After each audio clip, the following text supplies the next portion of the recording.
Hello dear मिथुन राशि केमती अच्छे आपने आशा कर फिट एंड फाइन अच्छे मु रश्मि स्वागत कर मो YouTube channel Angelic Blessings dear. तो आसते देखा जुलाई मासरे कौन गाइडेंस ब्लेसिंग्स और मेसेज रही मिथुन राशि व्यक्ति जुलाई मासरे कौन रही गाइडेंस और message. Thank you so much. मिथुन राशि जुलाई मासर okay nice. Thank you.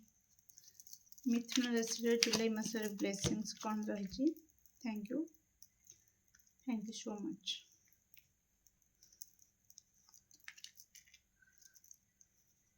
Nice.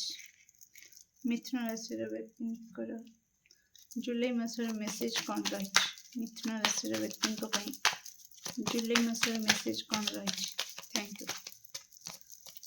You so much. एति नहीं बाबरे ओके।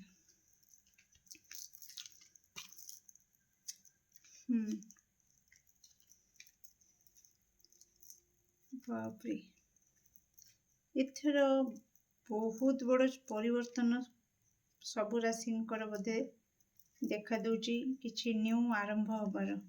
ओके न्यू चैप्टर समस्त प्राय आरंभ होगा जाउची। ओके लिसन डियर मिथुन राशि आपन को कहा जाउची जेते पारिबे निजको शांत रखिबे आपनकर क्रोध को नियंत्रण रे रखिबे। जुलाई मासरे निजको बैलेंस रखिबा को चेष्टा करिवे एथिरो जेमती आपण टिके एपट सेपट न होंती। ओके जदि आपण शांत रहिबे प्रत्येक परिस्थिति रे जेमिति भी सिचुएशन हो जेमिति भी परिस्थिति हो आपण जदि शांत रहिबे आ बैलेंस रखिबे निजको ताले निश्चित आपण जो परिश्रम करूछंती तार फल आपण बहुत जल्दी पाई जिवे। ओके जेते कठिन परिश्रम करिछंती तार फल आपण को मिली जिवो आशीर्वाद रूप रे। ओके डियर ता सहित मु जेमतिका कहली किछि न्यू चैप्टर आपणकर आरंभ होगा को जाउची जोटा कि आपणक पई गोटे बड़ ब्लेसिंग्स। ओके किंतु आपणकर ज्ञान को साथी रे नै कि आगु को बढ़िबार अछि। ओके तो प्रति क्षेत्र रे आपण ईश्वरंकर हाथ धरि कि निजर ज्ञान को अस्त्र करिकिना शस्त्र करिकिना आपण आपणकर लाइफ रे न्यू चैप्टर रे पाद रखिबा निहाती जरूरी। ओके ताहले जाई कि आपण से जो शत्रु को भी मित्र करि परिबे ताहले जाई कि आपण जो ब्लेसिंग्स टाकू एन्जॉय करि परिबे। ओके डियर मिथुन राशि तासंते देखिबा कौन आसुची extra mini card message guidance मिथुन राशि पई जुलाई मासर कौन रही मेसेज। Okay thank you so much.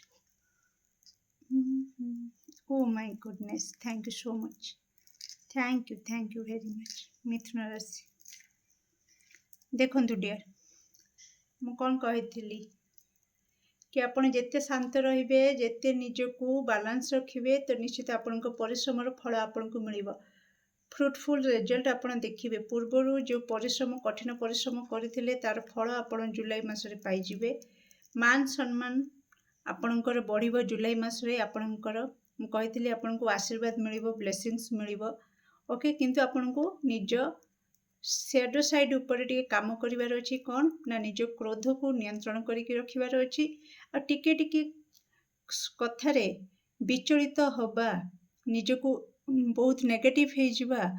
Okay बहुत डिप्रेशन को चली जिबा ए सब आपनकर नेगेटिविटी शैडो साइड तो ता ऊपर आपण काम करंतु। आपण कंप्लीटली जो मन रे भय रहउची किछि हे जिवो मो सहित किछि अघटन घटी जिवो मो परिवार का सहित किछि हे जिवो से भय बिल्कुल काढी दियंतु काहे कि ना आपण प्रोटेक्शन ले अछंती। ओके तो आपण काम करंतु निज भीतर जो नेगेटिविटी अछि जोटा कि आपण को जीवन रे आगु को बढ़िबा को दउ नाही।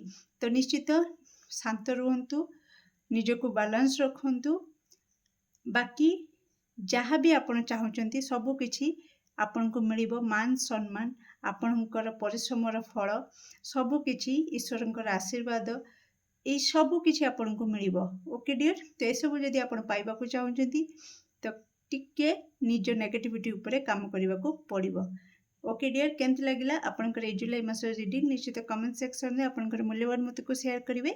Do like share and subscribe for more videos. Thank you so much.